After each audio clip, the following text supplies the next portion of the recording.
Good morning students. Hope you all are good.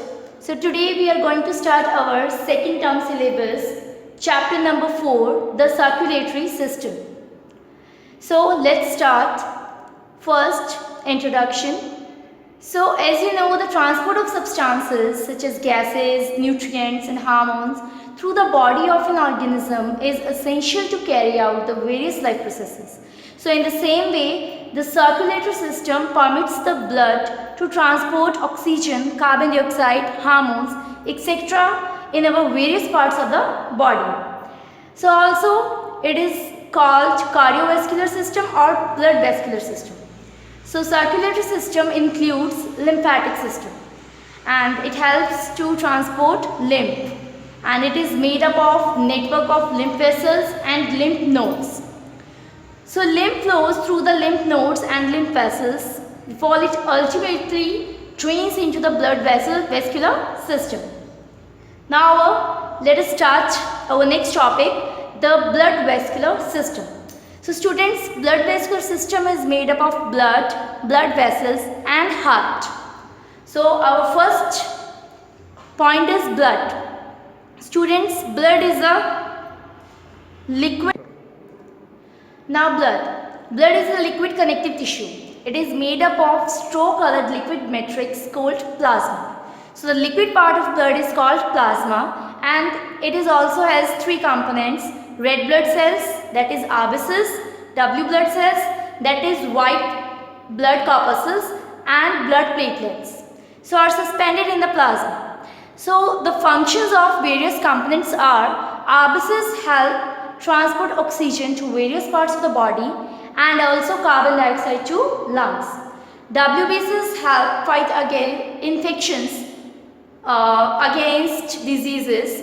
Also, they help to produce antibodies. And these antibodies helps to prevent our body against foreign bodies. And last one is platelets. Platelets help in clotting of blood, which prevents excessive bleeding in case of injury. So these are the main function of components of blood. So there are so many functions of blood that like blood transports nutrients and hormones to different parts of the body, and urea, uric acid, salts to the kidneys to be expelled from the body. So in this way, blood plays important role in regulating the temperature of our body.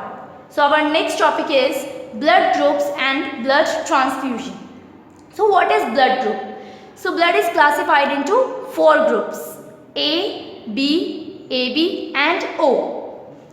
So according to the system of classification developed by the Karl Landsteiner in 1900.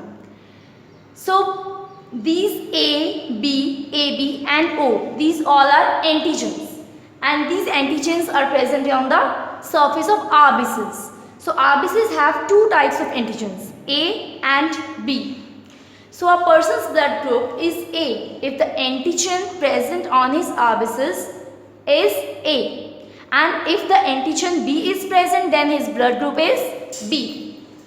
So those RBCs have both types of antigens, like A and B both. So blood group will be AB, and those whose RBCs have neither antigen, so the blood group will be O.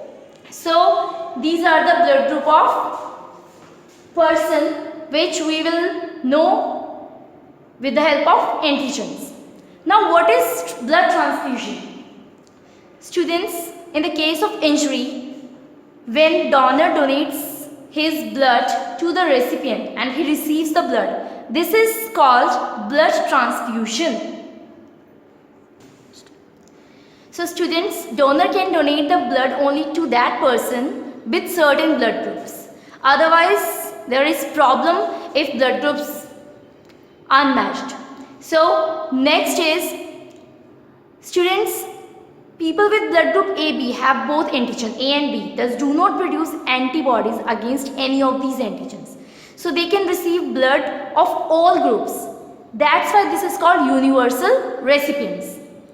Like this, the blood group O have neither antigen, so it can donate to everyone without the blood triggering any reaction. So that's why it is called universal donor. So because they can receive blood only from people with the blood group of O. Only same blood group O and O will transfuse the blood, otherwise not.